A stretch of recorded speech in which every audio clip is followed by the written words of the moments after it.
Welcome to the episode 1 of Are You Even Listening to Me? So let's fill all our listeners in on Tim Milner. So since starting out his career in education some 20 odd years ago, Tim has worked across primary and secondary age groups, as well as in the public and private sectors, including his own short foray into setting up his own school. Tim now owns Hawthorn Education, a private teaching organisation based in the northwest of the UK. Hawthorn teaches young people who are not able to access the full educational offering. So Tim, welcome. Thanks for coming on. It's a good job in mates, because Tim's come on to talk about very first podcast we're putting out. And Tim's, I say, what do you want to talk about? And his immediate response was failure. Yeah, absolutely. Which seemed like a really hopeful beginning to a podcast. It's a good place to start, I feel. Get straight into it. Let's get straight into it. Yeah, I mean, go straight into it. I've been fascinated by, certainly since the kind of latter stages of my teaching career, into what makes people successful. And sort of, you see the students that you teach and you think, you can sort of almost sometimes see when people are going to be successful and why they're not, and how the system works around and what the education system, how it kind of almost stigmatizes failure. And I've been really curious about it for quite some time, and reading around it and the psychology around it and the actual, how your brain works. It's just fascinating. And applying it to my own teaching practice and my own business now, it's great to be able to talk about it, openly. It's like a sort of dirty secret almost. You talk about the idea of stigmatization, don't you? But we kind of both went through the education system where there was a lot of conversation about the end product of the end grades. And the end grades were the important thing. And how many you got definitely signified whether you were a success or a failure. Well, that's the measure, isn't it? I suppose. We went through. I suppose when we were teenagers, a similar education system, and we are then teaching in that education system as well. And I always say that I didn't take part in education. Education was kind of done to me. I was kind of like a passive user of education. I don't remember really being actively involved in it. It was just something that you kind of turned up and it happened. And I think I did okay in some aspects. I scraped through by the skin of my teeth in others. But I think it sort of came down from a background of my parents, just high expectations. That's how it was. But I think that was very similar to me, going through that system with it felt like there was an extra on Grange Hill. Yeah. Because it felt like you were entering that 1970s grade comprehensive. Subjects were given to you. You learned the stuff. You did your best. You moved on. No, I never felt I had any autonomy over my education. Yeah, it was done, wasn't it? Yeah, it was just something that was done to me. I turned up until I was told not to turn up because it was a school holiday. And then you put the uniform on and it changed a few years later. And then you would have the school holiday and then you come back, you're in a different year group. And it wasn't something that was ever not explained to me, but it was always just something that happened to me. And I just didn't feel like I had any kind of say in it. And I didn't feel like I should have had any say in it. But looking back now, absolutely, it was my education. And, we should value the voice of the young people, certainly, in their education. Which I guess if you're looking at my eldest doing homeschool, that is kind of one of the advantages there, because she has that autonomy and choice a lot more. Yeah. Or we can listen to her more, and my youngest as well, and we can have those conversations about education. And I would argue that she does pursue her interests within that a lot more than possibly I did when I was at school, certainly. Yeah, a lot more than possibly many of us do, because most of us, out in the real world, most of us have this kind of passionate opinion about education because we've all had an education. Every one of us have had the experience of education in one way or another. But most of us have had a traditional, and I'm air quotes in there, traditional education of school, and you go through the year groups and you do subjects. But it's really interesting that your eldest is having that autonomy, that control, that choice, that decision, that conversation about her education. Which we never had. And I think it's interesting when you look back on those school days that we had, and some of the people that certainly I went to school with, and I think about what they're doing now, and you kind of realise that some of those that were less successful, for want of a better word, on their grades at the end of it, when you find out what they're doing, they've gone on to do interesting things that would never have considered them doing. Absolutely. But it comes down to that rigid box, doesn't it? That rigid school-shaped box. And I think sometimes people do get confused between learning, education, and school, and becomes an amalgamation of all of them, in that learning is a lifelong skill, education is structured learning, and school is the rules and the building and the control over large numbers of people in order to make education happen. And I think it is interesting, having gone through that rigid system, and I just kind of fit into it. That was the size of it, that was the shape of it, and I made myself just fit into it. It wasn't difficult. And I always say I didn't do well in school because of school. I did well in spite of school, really. If your measure in school of success is based upon vague grades for standardized written tests, that's your measure of success. If that's what it is, it's a pretty shallow measure, isn't it? Really, let's be honest. Yeah, but I think it's also something that was kind of it was almost instilled in us, wasn't it, from day one in school? That was the aim. It was almost no conversation. It was almost a treadmill that you stepped on in primary, and then you ended up at secondary, and you got certain GCSEs, and maybe you chose your best one to do A levels, and then you dribbled into university. And at some point, I think for many of us, at one point in that process, it'd be gone, I haven't had a chance to think about this. Yeah. But it's a linear system, like you say. They call it, they nickname the sausage factory now, isn't it? Just, going through the motions, spitting out the same shaped product at the end, and you don't really have a say in that. And it's the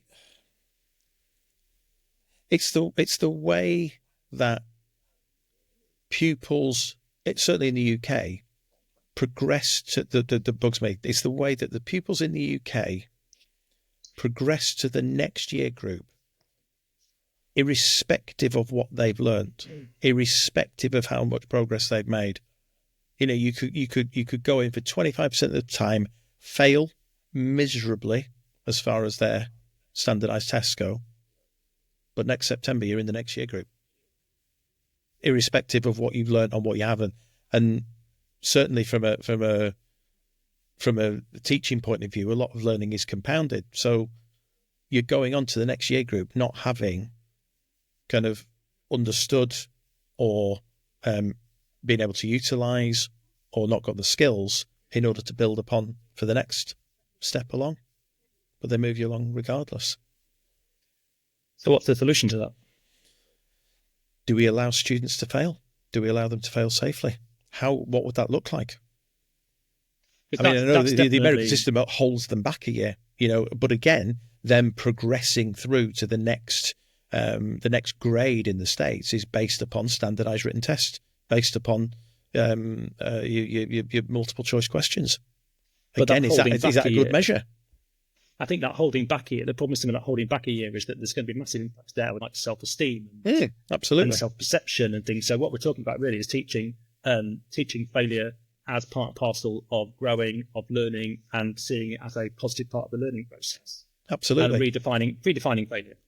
Yeah, definitely. I mean, that's something that schools absolutely need to do. But batching young people by age is a pretty binary system, isn't it, to do it? There's probably several different ways it could happen. But yeah, I think, the young person well-being and how they feel about themselves is massively important.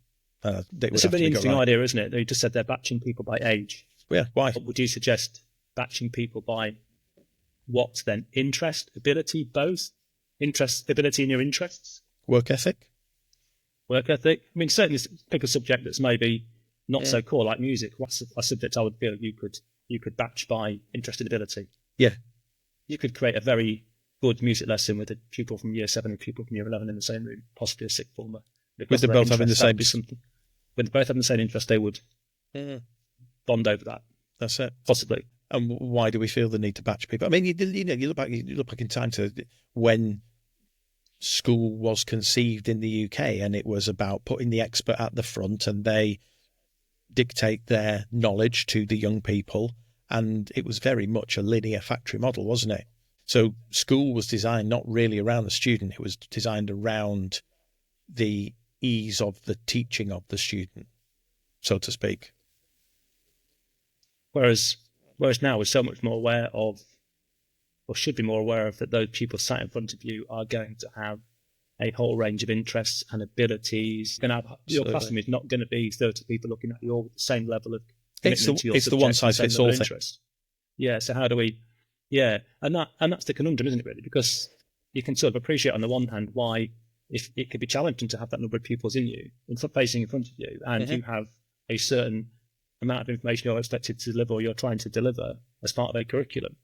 Yeah. So, but again, is the curriculum itself the issue in that? Who decided that this is important and is necessary to learn, but something that isn't on the curriculum isn't? Why is that decision being made? I live in a city where it was the fourth largest slave port in history. And we were never taught that in school, despite the school I went to overlooking the river where the slave ships used to come in. Now, why was that never taught to me? Apart from the embarrassment factor, apart from the horrific English history, why was that never taught to me as a citizen of where I live? Why was it a decision made not to teach me that, but to teach me about canals instead? What you're talking about there, in air quotes again, is the national curriculum, aren't you? An expectation that the curriculum can be the same for every pupil across the whole country. But I like the idea of what you're saying, that actually what we should be doing is making a local curriculum as well, possibly.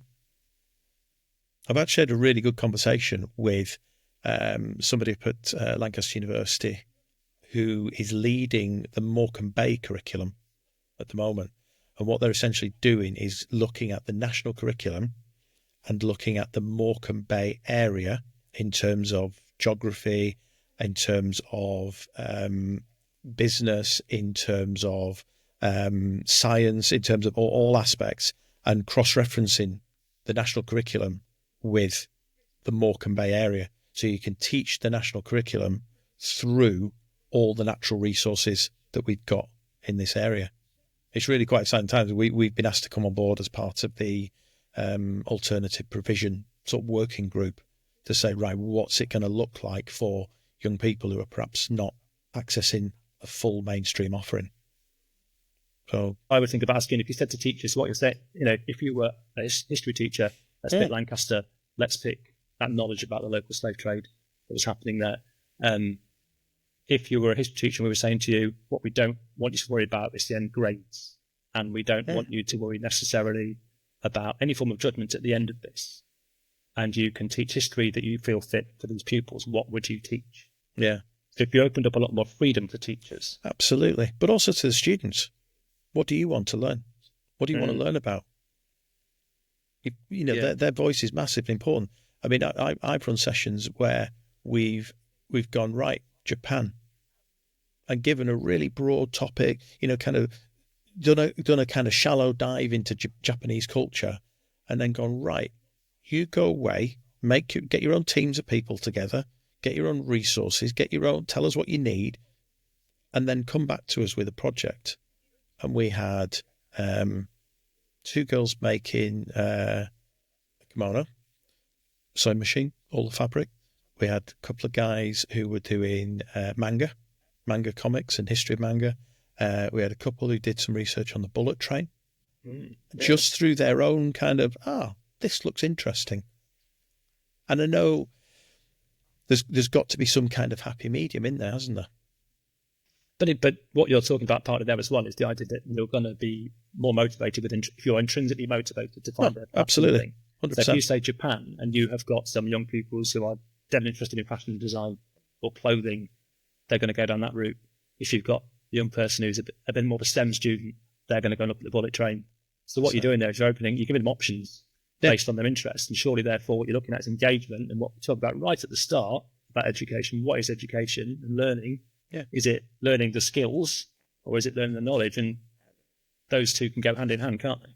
Absolutely. And and therefore, why should the assessment of each pupil be the same? Why can't you assess that kimono and assess that project? Well, this is it. We started in the Victorian times with standardised. You need to be able to sit still and read and write and use number functions, because that is what was needed out in the world of work. We kind of stuck with that model now, and we've not really changed from that, have we? We've kind of stuck with that standardized model of assessment, and it's almost like for the last 120 years, certainly the British education system has been surmised by standardized written tests. And in the current world, where we've got AI and all the research that's going on with education, it's almost like we're not trying. It's quite disappointing in a way. We feel quite despondent about it. You kind of go, you pick up, a GCSE and A-level exam paper, and you think, is this your best model of assessment? Is this the best you can come up with? Because it isn't, is it? And we know that anyone with a rudimentary understanding of education knows that that is not the best way. What it is the cheapest, and it is standardized. You put 120, 200 people in a room together and get them to take all the same test all at the same time. That's fair. Equally, you and I have been in education long enough now to be in that category of teacher who has seen a lot of things come and go in cycles, and we've probably engaged in quite a lot of CPD around things like multiple intelligences, different learning styles. I feel like over the years we've been told quite often that we should be doing certain things that never seem to come to fruition in like exams. So we talk about different learning styles. Why are we not assessing pupils differently? Why are we assessing pupils with that exam at the end when we know that pupils learn differently? Again, this is it. It's a case of you could have the best teachers with the best resources teaching motivated students, but if at the end of the day everything is funneled down the standardized written test assessment model, that is what you are going to teach towards. That if that's the measure of success for the young people, however everybody feels about it, it would be immoral to do anything other than help them to gain that measure. But again, what we're getting the students to get these grades. Does the world of work, do the employers know what those grades actually mean? Because I think if they knew exactly what they meant, they'd probably take a different view on it. Are we waiting for a generational change then? In that, that people will know, younger people moving into business, moving into employment, or then employing people will recognise those grades. They will understand those grades. Whereas at the moment, I think we'll see I think, maybe correct me if I'm wrong, what you're saying is that a lot of employers will see that 1 to 9 in the same way as they used to see A to E. Mm-hmm. Yeah, and probably would mix the numbers up actually and think 1 is the best. And absolutely, absolutely.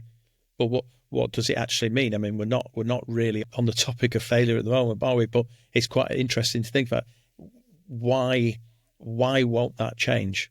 Okay, so we've got the A star to G, or we've got the 9 to 1. Why won't it change? It won't change for 2 reasons, or it won't change in probably, in the near future for 2 reasons really.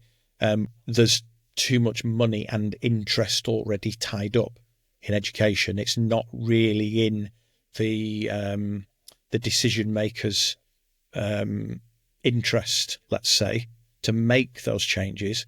And 2, which I think is even tenfold bigger, the teachers and the educators' fear of change and fear of failure.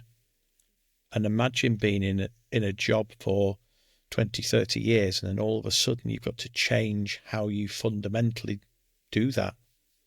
You're going to meet an awful lot of resistance, I feel. People don't like change. Do you think that, which is what I was going to say, I think, do you think that resistance would come from just the massive fear of being out of my comfort zone? Absolutely. And maybe it would require teachers with a whole different skill set. The skill set of teachers would change.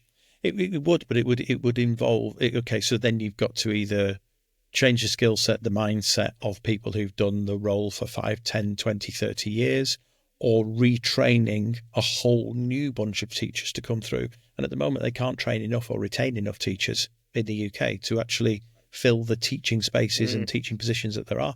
But I think the main problem would be the genuine seismic fear of change. And it's quite I don't mean that to be disrespectful to teachers at all, because I include myself in that. Any kind of change, people are concerned about. People don't like it because change suggests you're going to do something new. If you're going to do something new, there's a chance you might get it wrong. And if you're getting something wrong, there's a chance that somebody else might go, look at what they're doing. And they're doing it wrong.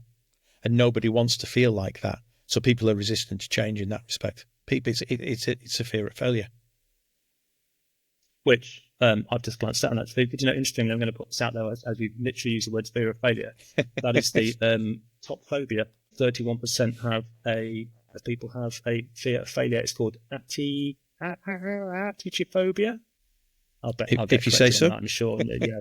Followed by a fear of public speaking, which would be in that same realm as well. So, but it is in the same realm, isn't it? Because public speaking, having done a kind of bit of a one or two public talks, the reason that people, and certainly the reason why I hated speaking in public when I was at school. I mean, imagine a kind of teenage Tim with the breaking voice, and you get nervous, and it would go, and then you'd start sweating profusely, and then your right leg would turn into Elvis, and it would start shaking, and yeah, it was horrible. The reason being was you really didn't want anybody to call you out and go, look what he's doing, can't believe what he's saying. He's up at the front, and you were up. I mean, it's just stuff of nightmares, isn't it?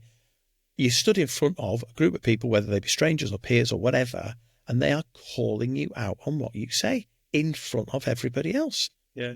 How dare you? Look at you. You're wrong. I disagree with you. Nobody wants to actually put themselves into that position. Nobody wants to do it. You say that. But, despite us both doing it. Despite us both doing it, I have a very distinct memory of being at secondary school, and there used to be a annual poetry and prose competition, a house competition. You know my personality better than most people now. Throwing myself into things that seemed like a good idea at the time, and they were just asking house assemblies. We need somebody for the poetry and prose, and my hand would go. Hello. Hello. What are you doing? What are you doing up there, hand? And I remember, come down here. And I remember what you just described, standing in front of it, probably was the whole school actually, having to recite. I think I did prose because poetry you had to learn by heart. And my skinny little 12-year-old legs gently vibrating inside my trousers. But I shook with what must have been fear. Still not sure why I chose to do it. Yeah, absolutely. But everybody has that, because if you're reading something by heart, whether you're reading it or if you memorized it, if you get it wrong, there's a wrongness, there's a fear of failure in there. If you're talking about something that you know about, what about if somebody says, "No, I disagree with you. I disagree with what you're saying." Yeah.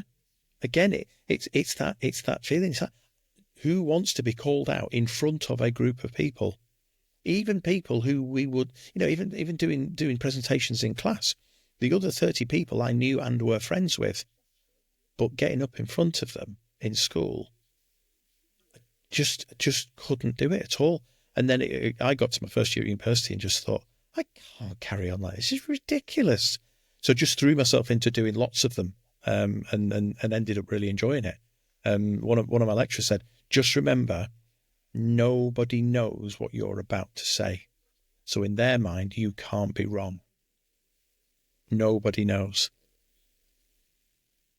That's an interesting way of looking at it, isn't it? I mean, I still, as you know, I still throw myself into situations where I have to stand up in front of a lot of people. And people hate the stage shows are a great example when there are people stood backstage. All the other actors, cool as cucumbers, just stood around calmly in the wings chatting while I'm pacing up and down, banging my head against the walls seconds before I go on, not even quite sure, but I know what the lines are. And I still don't know whether, probably very much like the poetry and prose thing, whether I enjoy that. That fear. It's not a fear of. Is it a fear of failure? Yes, it is a fear of failure, because all I'm really fearing is that I will step out and not know what to say. Yeah. Do I get a buzz from that? I'm not quite sure, but I get a thrill out of fear of failure. But again, this is the whenever I go on stage now, I get excited by it, and I don't know whether it's kind of my body kind of going, there's the fear of failure, but then the adrenaline kind of washing over it, and it's an interesting feeling. I really enjoy it these days. Is it the same feeling? Actors often say this, don't they? That feeling of fear and the feeling of excitement and nervousness, they are very close together. They are. That's it. There is a very, very fine line. Very fine. And it's how you interpret it, isn't it? Yeah, and the thing is, it as well. I mean, when I say to my students as well, when they're expected to do something like this, because they have to do presentations for English lessons and that kind of stuff, it's a totally natural reaction. Totally natural reaction. I mean, feel free to step in and correct me. I'll let. But your amygdala, the part of your brain, which is the kind of survival part of your brain, it stops you doing stuff that's going to get you killed. Okay, it was the bit that triggers when the bear comes running over the hill, and you kind of have, it's the three standard reactions to it, isn't it? It's the freeze, flight, and fight. You're either petrified with fear and can't move, you turn and run, or you fight the aggressor. And there's three ways. I mean, just going back to the kind of the school being done to students, and a lot of the work that I do these days is with young people for whom school hasn't worked, and they are, let's say, objectional or truculent when it comes to being part of their education. They generally have three responses when they are put in an educational environment that they don't want to be in. They'll either shut down, one of those, yep, don't want to know. They'll take flight and abscond, or they'll become verbally, physically objectional to the education. And all that's happening there is their brain is going, this is a high stress, high pressure situation, and without the consciousness of the human being, the amygdala kicks in and goes, right, I'm just going to protect you. You've got high stress, high stakes environment, situation. I'm going to get you out of this, and kicks you into one of three, and you can have any manner of responses from students. But the thing is, it's a natural response. It happens to us all. It keeps us alive. It's, evolutionarily speaking, there to keep us alive. So, evolution has made that decision in order to do that. And it's hardwired into us. Have you read The Body Keeps the Score by Bessel van der Kolk? No. It's a really good book. It's about how trauma impacts upon young people, and, well, people generally. He talks a lot about people who've been in war situations and such like. But there's a chapter in it called Organised to Survive. And it talks about the amygdala and how it kicks off and when it kicks off. But it also says as well, it kind of bypasses rational thinking. So when the amygdala kicks off, we're not thinking rationally. We're not thinking, oh yeah, this would be a great idea to fight the bear, or I could outrun the tiger, or standing still is a great idea when the leopard's coming towards me. It's not thinking about that. It's just putting you into survival mode.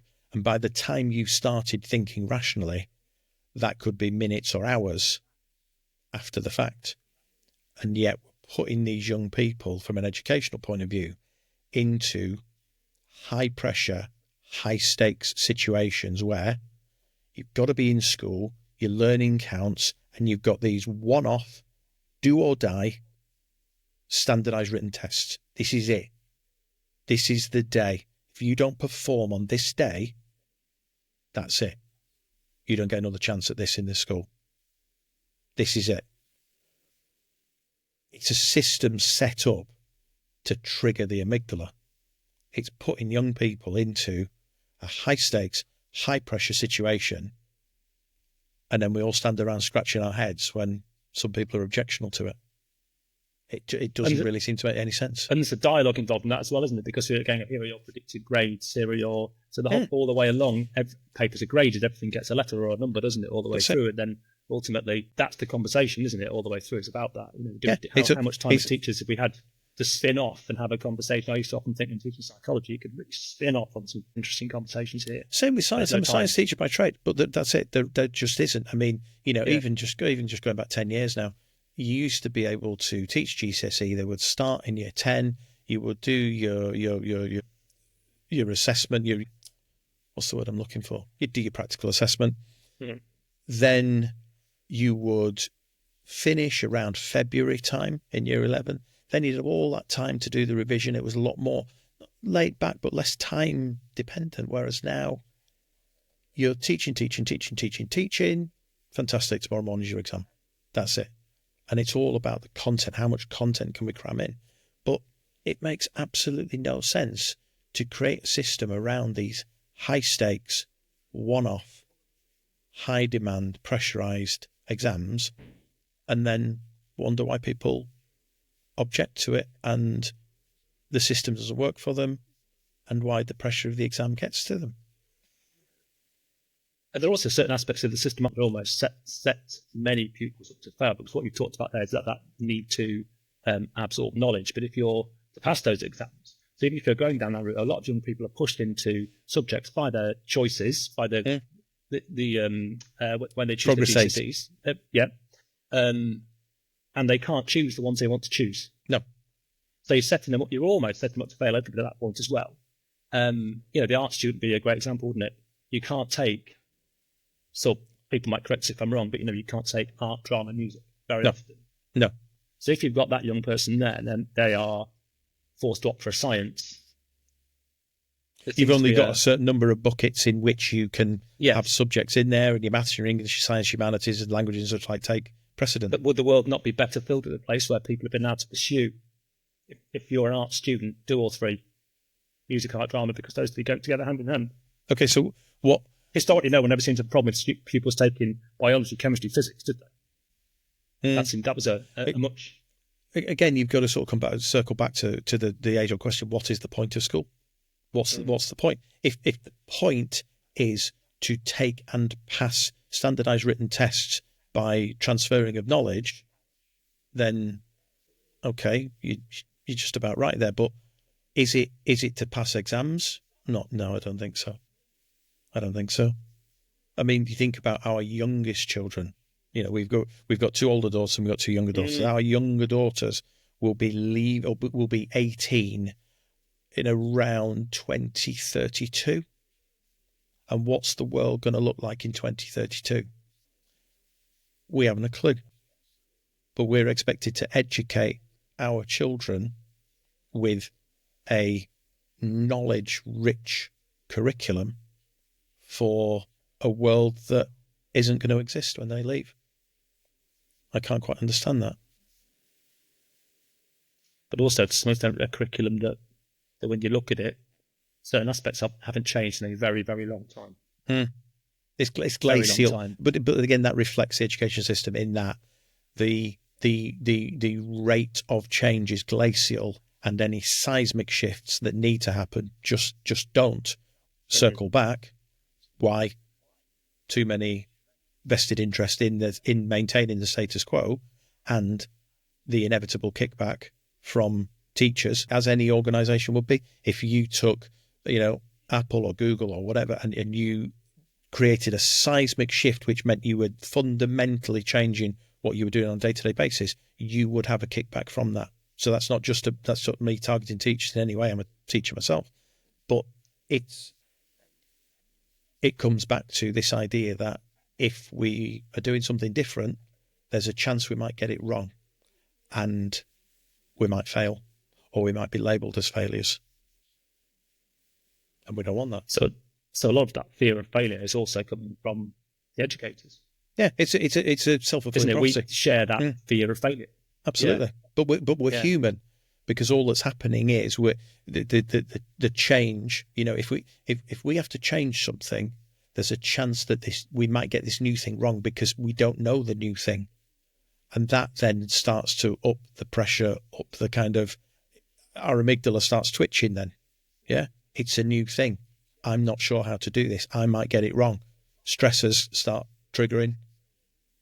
And then do we get our best if we're not thinking rationally because our amygdala's kicked off, are we going to get our best work out of us? Are we going to, if in the same way as with young people and with with anybody really, if we're putting anybody in a high stakes situation, in a high pressure situation, and expecting the best from them, it's folly, isn't it? Because they're not thinking with clarity. They're thinking with freeze, flight, or fight. They're just thinking about self-protection rather than actually productive movement forward. So do we need to take a slightly different view on failure? That we need to be seeing failure as part and parcel and a positive. Absolutely. I mean, I as you said in my introduction, it is. Yeah, being able to fail and being content with failure, not happy with failure, but content with failure, and knowing that. And I think it almost comes from the observer of the failure, if you will, in that, do we know how to give and receive feedback? Because I think sometimes we're worried about getting things wrong because of the feedback we get. Whereas if I knew that I could fail kindly or safely because I knew that the feedback I was going to get would be universally helpful for me, that would be different. I would feel different about that.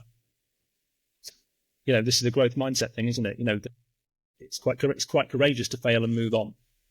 It's the fact is, I've got to a point and an age and an experience or whatever in my life where I'm all right with it. I know that I'm going to fail. I know that I'm going to fail. I'm going to get stuff wrong, and I'm completely okay with it. I remember very clearly when it was the very first time I took my eldest daughter out by myself, and we went into. She was in one of the sit-up push chairs, and we went into a coffee shop, and it was all very, very busy, and there were all, a couple of tables were without people, but still had the kind of detritus of the previous owners there. And she just reached forward and grabbed half a cup of coffee and pulled it over herself. Luckily, it was cold, but just half a cup of coffee. So that my immediate thought was, "What's her mum going to say?" Very closely followed by, "Is she okay?" So she pulled the cup of coffee out, just completely down the front. Right, okay. So she can't sit like that. So we just went down to the TK Maxx or something and just bought a quick outfit, changed her in it, and I remember very consciously thinking to myself, I'm going to get things wrong every single day with this small person, and I can't spend the rest of my life beating myself up when I do. So I'll just have to accept that. And I remember it being a very those very deliberate thoughts that you have in your life. I remember very clearly thinking that and spooling forward, just thinking, well, okay, let's have a go at this. If it works out, great. If it doesn't, what's the worst that could happen? So I lurch from failure to failure to failure, but just fail less each time. So what we're saying really is that we should be teaching young people, maybe even in primary school, they're sort of like metacognitive skills to deal with failure. The thinking about how we think, but also I think as well as that, I think the social side of it as well, by which I mean the feedback. Why are people afraid to fail? Because of what people will think. Okay, think of it this way. We've watched both of our children go from crawling to walking to becoming very lovely young people. But it's the bit between the crawling and the walking that really makes me curious. Because what they do is they crawl. I'm looking at the sofa now where my eldest learned to walk. And what she did was she crawled over, and then she'll put her hands on the side and she'll work her way up. And then they'll cruise. They'll move the hands along the sofa, and they'll get their legs sort of tottering behind, and they'll move along. And they go from in the first year of their life, they go from crawling, well, not moving, to crawling to walking. And in that process of moving from crawling to walking, they must fall on their arse 50, 100, 200 times a day. Yep. They don't give a shit. No. They don't care at all. Why? So when do they start caring? When do they start That's the question, caring? isn't it? When do they start? Do they start caring when they see that other people care. Because, at 1 year old, when they're learning to walk, they're cruising around, they're folding on the backside. They don't care. They're just looking up and seeing other people. Other people are doing that. I'll have a go at that as well. And we're helping them with it and we're supportive of it. But at what point do young people then start getting that kind of stigma of, oh, crikey, if I get this wrong, people will laugh and people will point. And so I think as well as kind of supporting young people in school and in society to embrace failure, we also need to make sure that everybody can feed back I'm making it very simplistic here, but how to give and receive feedback. I think that's really important because it's people pointing and laughing that we don't want. So in terms of so that's like another way of looking at it is why then do some people possibly stay in that young form where they can fall on their arse many, many times and not be bothered into adulthood? And some examples might be Steven Spielberg, rejected from film school 3 times. So that's equivalent. Is that the equivalent of him falling on his arse 3 times? Walt Disney fired from his job for lack of imagination. But at that point realised, well, it's them, not me. I suppose people, and I feel sorry for people that can't and don't and won't make that decision in their life, that they will lurch from failure to failure. There's this story of J.K. Rowling and how often she sent out a manuscript to multiple different publishers. In there, yeah. And it's at what point I think you have to make a conscious decision. I think mine came with age. I was literally going to say exactly the same thing to you. Does it come with age? I think, yeah, for me it did. I think it must come at different points for different people. Certainly it came with age. I'm at a point now in my career and my life and my personal life where I could count very few people who I would care what they think. Respectfully, you're one of them, Martin, and I think I could happily go through life lurching from failure to failure, and it would only matter what the opinion of about 7 people were, because I know that of those 7 people, every one of them would give me kind, constructive, timely feedback and tell me when I'm being a blithering idiot, and they have done. Setting up a Ceres was one of those things. With hindsight, it was never going to work. It was never very going briefly to explain the Ceres. So a Ceres was the very pinnacle of my frustration with the education system, and a slightly younger version of myself decided that they could set up a school without exams, project-based learning, student-led, multidisciplinary, multi-subject learning. And I still believe in the principles of it, but in order to make it happen, we were probably annual budget of about 10 million short every year. In all honesty, the fundamentals are still sound, but the two issues that we had were that, one, financially, the economies of scale didn't work, and the other one was people didn't get it. There was no elevator pitch in the world that could kind of go to someone and go, right, we're a school without year groups, without uniform, without exams, without a set curriculum, with principles rather than subjects. No, you lost me at school without uniform. People didn't get it, and we couldn't maintain it long enough in order for people to get it. It would be like saying, right, all cars now, you're going to drive them upside down, you're going to run them on Ribena, and they're going to have 5 wheels. People just wouldn't get it. Or it'd be like saying, I've invented a new colour. No. And people didn't have the headspace to get around it. I absolutely blame myself in it as well, in that I just did not have the time, the money, and in the end, the energy to actually get that message across. And it was like, I describe it as standing with my nose 1 inch from an IMAX cinema screen. It was just all encompassing, everything. It's like, and it was either a Ceres or me. But, if you, this is a podcast about failure, I would not consider that project a failure. Because that project, no. As a concept, as a thing that happened and demonstrated how things could be done, worked. Yeah, absolutely. But again, a productive failure. Yeah, absolutely. But I very consciously made the decision that I wasn't going to start it unless I was okay with it failing. And I remember thinking that early on. So where do you move on to with this? I've got Thomas Edison and his muckers. I have no idea. You don't know about I have no idea what you're talking about. So let's go down that route. Yeah. Thomas Edison and his muckers.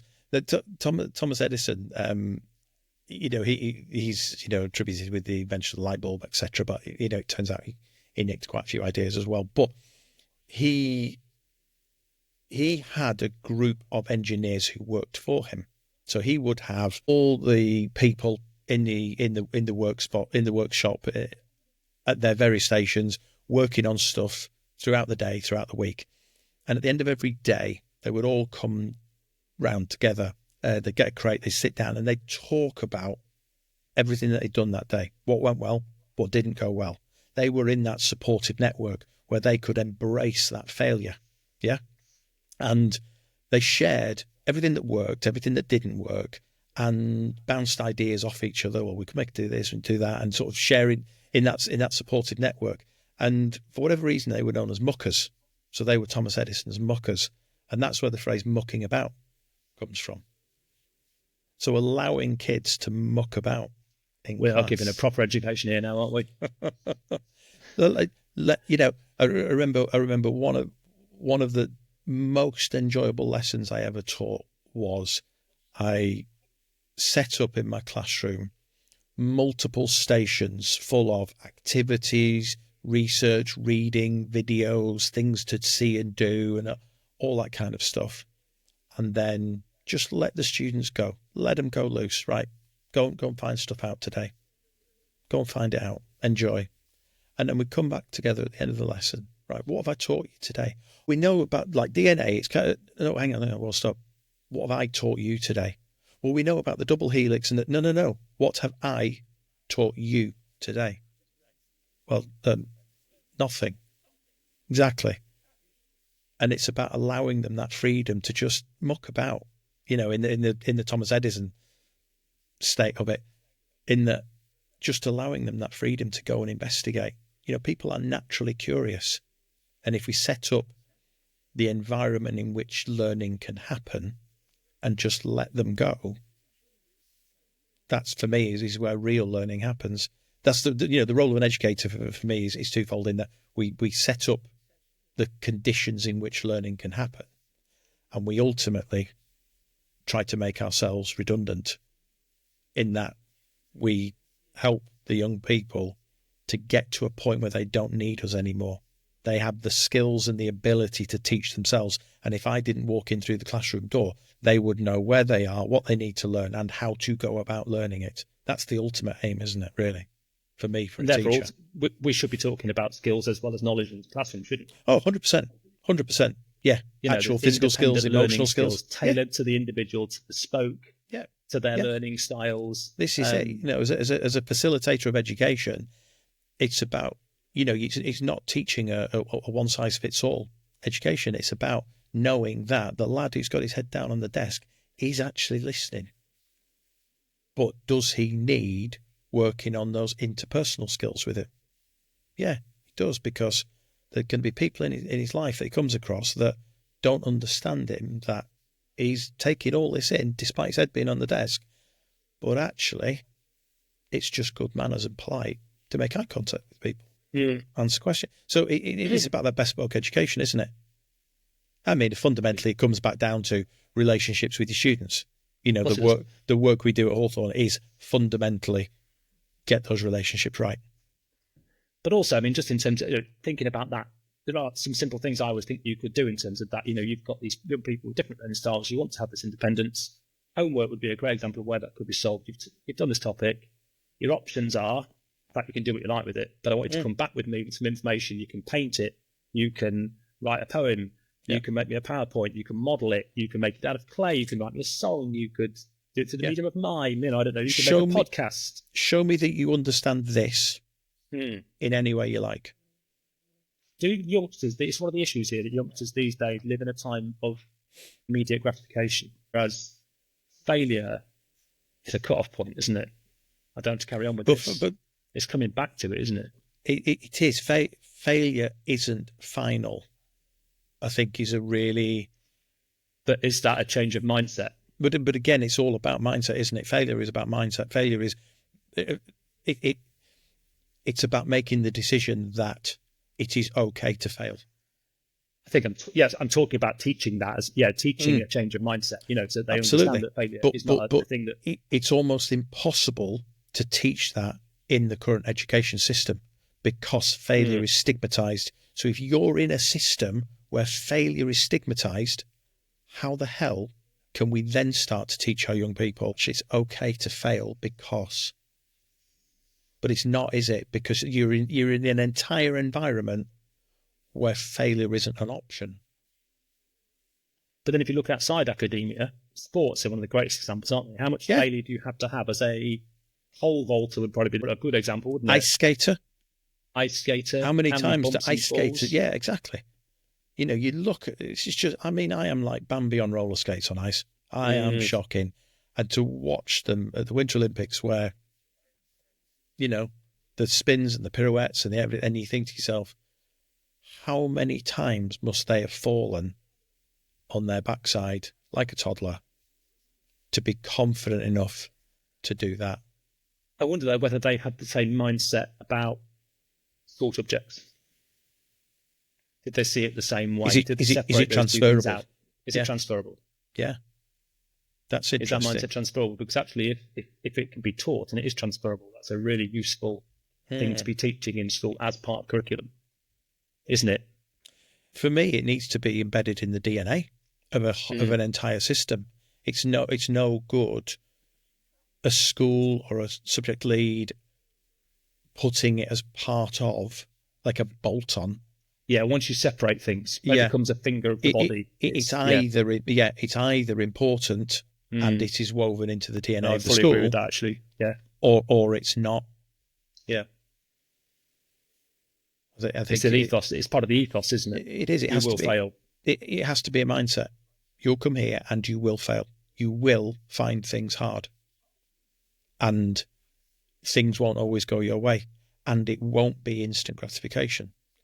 However, it's about how many times you get back up again. All you have to do is try one more time than the number of times you failed. Mm-hmm.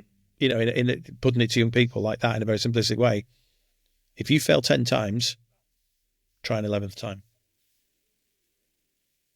It's almost like you're teaching as well as failure and accepting failure as part and parcel of it, teaching risk-taking as well, which is going to lead to failure, isn't it? Absolutely, yeah. What's the worst that could happen? But it's about calculated risk failures as well, isn't it? It's not jumping off beachy head onto the rocks below. It's about looking at a situation and saying, what are the risks? What could go right? What are the rewards versus the risk? Is the risk completely untenable? Is it life risking? Or is it might inconvenience me for a bit of time? Or somebody might point and laugh? Or, yeah. But again, I can't get my head... I can't get my head around how the current education system could start to embed the importance of failure given its current status. I can't see how that would work. No. It would, in its current form, in its current iteration, it can't, because it's all about succeeding in the end. And going back to what you're saying there as well, risk-taking is almost a spectrum, isn't it? At the one end, you've got guys throwing themselves off cliffs on mountain bikes. But in academic risk, because it's not often going to be life-threatening, is it, or physically endangered? No. Teaching that And a cognitive risk is a different thing, isn't it? Yeah. And teaching cognitive risk is probably something manageable in school if you can change an ethos, if you can get teachers on board, if you can get them not worrying about their pupils failing in the short term to succeed in the long term. Because part of that surely is about sort of like, it's about relationships again, isn't it? It's about the relationship with the teacher and the pupil. They've got to be, the pupil has to be able to fail comfortably. Trust and failing comfortably. Yeah. I'm going to be all right. Taking that judgment away as well. Taking that judgment away. Yeah.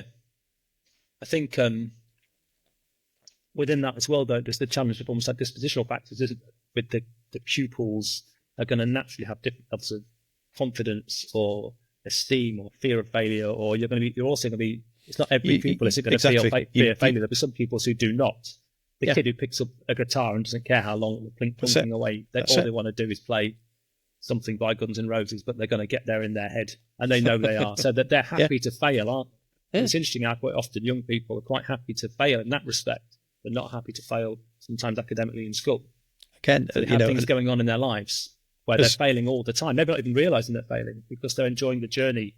Computer games. Failure for them is part of it. Computer games. Yeah. Take computer games. How many lives are lost? On the computer game, in the game itself. And again, go again, because it's a very personal, insular, low risk environment, isn't it? Nobody sees, nobody comments, and I can just go again each time. I have a friend of mine who works at a very high achieving grammar school, and I was chatting to him a few years ago, and he said, "Can you come in and talk to my students about exam prep?" And he told me a story about a girl who had sat the mock exam, the internally set mock exam, and he said she'd written her name on the front of the paper, and he opened it up and there was nothing written inside. He said, "I knew she'd been in the exam because she'd written her name on the front." So he called her into his office, sat down and kind of started to unpick. He's a good guy, and he really kindly started to unpick what was going on, what had happened. And it turned out she'd been so scared to get something wrong that she'd made the decision that if she wrote nothing, she couldn't be wrong. And that's for me is kind of an example of the system and how the mindset that it puts young people in, that they are so scared to be wrong that if they do nothing, they can't be wrong. It's quite sad, that. Or it's sad, and that then becomes a trajectory through life. That no one picks up on that. Yeah. No one corrects that. No one improves that self-esteem. No one helps that young person. Then what you're basically seeing there is a young person who's not fulfilling their potential at all. That's it. But everybody has some potential, don't they? Yeah, absolutely. Doesn't feel like a very positive way to end a podcast, that. It doesn't. But we need to. Classroom culture. I'll finish off with classroom culture. Okay, let's do that. Is that all right? Yeah. So, one question I used to ask teachers when I was doing some training for the National Education Union was, who's the best boss you've ever worked for? Who's the best boss? And they'd have a little chat about it on the tables. Right, let's feed it back. Let's have a chat about the best boss you've ever worked for. Right, give me words that describe the best boss you've ever worked for. Well, they were really supportive. They were helpful. They took an interest in me. They pushed me. They had high expectations, but were really supportive. Open door policy, all of those kind of things. You're like, how did you feel for those people? How did you feel about those people? Just wanted to give my best for them. Just wanted to give my best. Did you feel scared to do your work? No. And I say, that's the culture that we need to create in the classroom. We need to know our students and help them to understand that their job every day is to turn up and give the best of themselves. And our job is to be there to support them, to hand out the life jackets, to protect them from the crashing waves. That's our job. Our job is to help them show the best of themselves. And there's a fantastic documentary about Bruce McLaren, the racing car driver. Mhm. And when he started his team, he gathered all the guys around him, as it were at the time, in the garage, and they were interviewed after his death. They were interviewed for this documentary, and every one of them spoke about him in those kind of glowing best boss terms. They would have walked over glass that was on fire for him. And it all came down to the culture of the garage. What was the culture of the garage like? It was, we're just going to go out there, we're going to achieve, we're going to try things, I've got your back on this. And one of the guys looked down the camera and he said, if Bruce had have walked into the garage one morning and said, right, boys, put your tools down, today we're going to walk across the Sahara, we'd have said, okay, Bruce, and gone. That's the trust. That was the support, the culture of the garage. And I mean, that's not impossible to create in a classroom. That culture of bring your A game, show up, bring your A game, I've got your back. That's a positive ending. That's a great point to finish. I think we've covered some amazing things there. Thanks for coming on. Absolute pleasure. Anytime.